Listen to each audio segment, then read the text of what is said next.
Hello everyone, I'm John Furrier with theCUBE. We are here on the ground at VMware's corporate headquarters in beautiful Palo Alto for a special presentation. I'm joined with Matlock, who's the Chief Marketing Officer of VMware. Good to see you. Hi John, it's nice to see you. Welcome to our special CUBE on the ground, getting all the data. It was a lot closer to get to you, just a little walk. Yeah, I love this campus. You guys have the most amazing facility, voted one of the best places to work. It's always good. The parking's always a hassle. We got to go to that garage. Anyway, how are you doing? Great. So 2016 is coming to a close. Had a great vacation. I heard New Zealand, Amazon reInvent. You guys had a big presence. Pat Gelsinger was up on stage with Andy Jassy on a fireside chat keynote.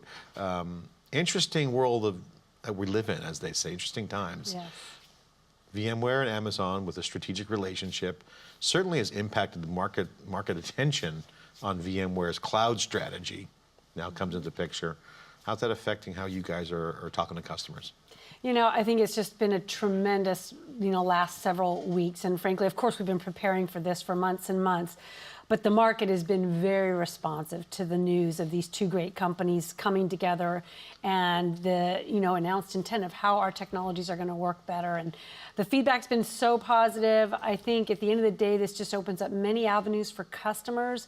They love VMware, they love Amazon. Helping make their experience as they integrate those worlds together is just a win-win for them. So I personally am very excited about it, and we're getting great feedback. You know, you've always lived in this world with VMware, and I always compare VMware to like Facebook, where whenever there's a change, there's a revolt, right? There's always naysayers and also people complaining. Now, when you guys did the deal with Amazon, people are speculating, but in reality, it's the culture.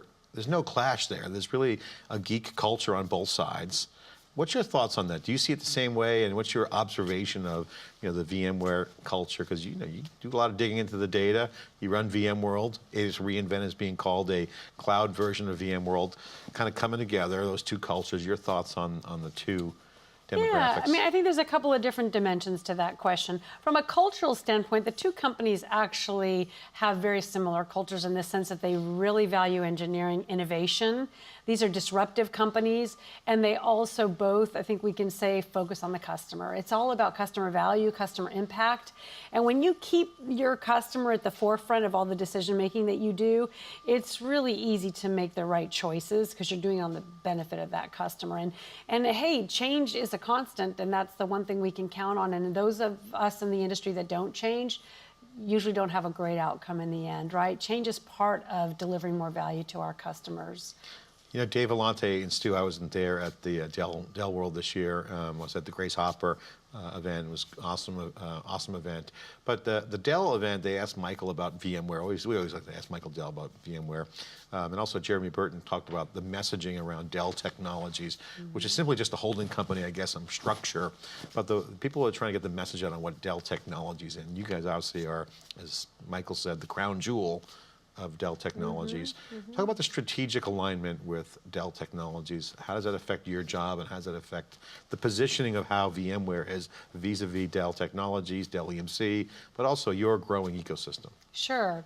So, first of all, we had a great relationship with Dell prior to this acquisition for well over a decade, right? So the two companies knew each other very well. Of course, we have a rich history with EMC. For us, strategically, VMware is being run much like it was before. It's an independent company. Michael's been very consistent about that. His behavior is consistent. His message to the market is consistent. His message to customers and partners is consistent. VMware remains an independent company. Our ecosystem is one of our crown jewels. And Michael's been very consistent in making sure that that ecosystem is protected and knows that VMware is going to operate in the best interest of their customers and that ecosystem. And so for us, in a lot of ways, it feels really comfortable. Of course, we're looking for opportunity, right? We're looking for the upside, and we are seeing tremendous opportunity with Dell Technologies to make sure that our joint customers have a better together experience than ever before. And we look at those as incremental opportunities, and we're very committed to that. But at the end of the day, that's a really important part of our ecosystem is Dell Technologies, but it's not a replacement of. You guys had a good eye for marketing, obviously the way you guys do your events and VMware's ecosystem. You're always tested. People are always going to hold your feet to the fire. You had a very active community. When you look at the changes that are going on with the Amazon, we heard Pat Gelsinger on stage again, Andy Jassy, both reiterating the same ethos that you listen to customers, and the customers are saying that they want to have some cloud, they want to put VMware in the cloud. How is that going to change how you market and position and talk to customers? Yeah, well, we've been talking about hybrid cloud computing for a long time. So, for us, this is really about how it's evolving and becoming more tangible and more real. You probably are very familiar with the fact that we positioned our cross-cloud architecture at VMworld.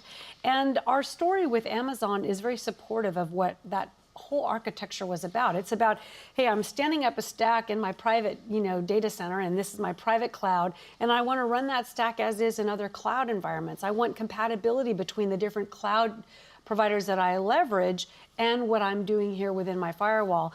And that's all very consistent under our vision and strategy about this cross-cloud architecture. I mean, for customers, it shouldn't feel like very siloed, separate experiences, environments, different tools, different experiences, different skill sets. They should be able to leverage their resources to be able to deliver these workloads in whatever cloud environment they choose. And that's really cornerstone to our cloud strategy, and Amazon's a major option for customers to extend into the Amazon cloud, but we also have the IBM cloud that's available to them. We have over 4,000 service providers that provide specialty cloud services that are available to our customers. The whole idea is that we unify this and make this a seamless experience, and that's what that cross-cloud architecture is all about. That's a great point. Sanjay Poonen brought that up on theCUBE at reInvent around connecting the digital islands. So how is that changing, if anything, or is the game still the same on the digital transformation on those solutions? Is the unification cross-cloud the fundamental piece of it? Is there more to the story? What's the essence of the digital transformation? Yeah, I mean, I think, first of all, at the heart of digital transformation is software, right? That is enabling this kind of unified approach. And so that's kind of one point. The second point is really the value for customers in the end user is about applications. And then the question is, how do you deliver those apps? And all types of apps, right? We need the new modern apps, the stuff that works on our cell phones and our iPads. We also need the ERP systems and the mission critical systems. And all that needs to be delivered in a seamless experience. What IT and enterprise need is more options about where to put those workloads. What's the right place for those workloads based on whatever their requirements are, geography, service levels, backup, discovery, disaster recovery, whatever their requirements are, they need flexibility, but they also need control and governance and management in a really efficient way. And so I think at the heart of it is how you deliver apps to users in a much more expedient fashion. As we come down to the end of 2016, we're looking at 2017. What's the vibe internally at VMware? And what's your outlook for 2017? Obviously, VMworld will be, again, the big tent event. Not sure what your thoughts are. I was probably working on it right now. But is there any thoughts? Can you share any color around how you guys see 2017? Or what's the conversations between you, Jeremy Burton, the folks within the core teams around the outlook for 2017? I think people are feeling really bullish on VMware. We're exiting the year in a position of great strength. It's been a great year from a revenue standpoint. It's been a great year from an emerging technology standpoint. We're getting critical mass in some of the smaller businesses like network virtualization and software-defined storage with virtual SAN and hyper-converged infrastructure. You're seeing a lot of great traction. Our customers are speaking, they're out on stage with us. They're really advocating and evangelizing the value that they're getting from their VMware investments. And the bottom line is we're executing across the world. We have really strong footprint across all the regions, and everybody's performing. So I feel like the momentum is really positive right now. Theme emerging for 2017 that's sauteing around in your marketing brain in terms of what you might feel happening? Yeah, John, I'm not going to debut that right here. We got a few things up our sleeves. But, at the heart of it, this notion of unifying clouds is going to be centerpiece to our strategy in 2017.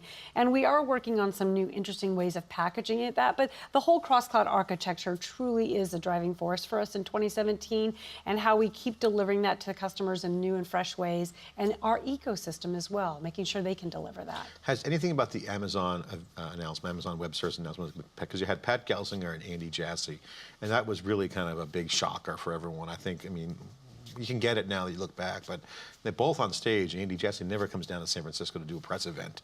Pretty big announcement for Amazon to stand on the same stage as VMware, and same for you guys. It opens up a whole nother dimension. Any surprises, anything that's changed in your world that you can share that's been positive, or concerns or comments from customers that this relationship has changed with you? Well, I think, what our Amazon relationship does is kind of solidify that our position in the cloud is, very viable, because at the end of the day, these are the leader in private cloud and the leader in public cloud coming together to deliver more hybrid cloud value to our customers. Now, remember, we also had an announcement with IBM earlier in the year, and I think this is just kind of reiterating this notion that what we've done in the private cloud is very special, adds a lot of value to customers, but they want this in public cloud environments. And the more that we can make that seamless and easy and consumable for our customers, the more we can take the complexity out of it, the easier it is for them to govern it, the more value this is for customers. Obviously, Amazon's the brand in public cloud, and I think that relationship has just made everybody more relevant, both VMware and Amazon. And very customer-centric, too, in terms of how you guys operate. It's not like a magical It's deal. I not know a Raghu silo. worked on it with Sanjay and the team. Exactly. Well, Robin, thanks so much for coming on our special On the Ground here. We are on the ground here at the VMware headquarters. Robin Matlock, the CMO of VMware, here, telling us her thoughts on 2017 and looking back at the momentum of 2016. I'm John Furrier. Thanks for watching.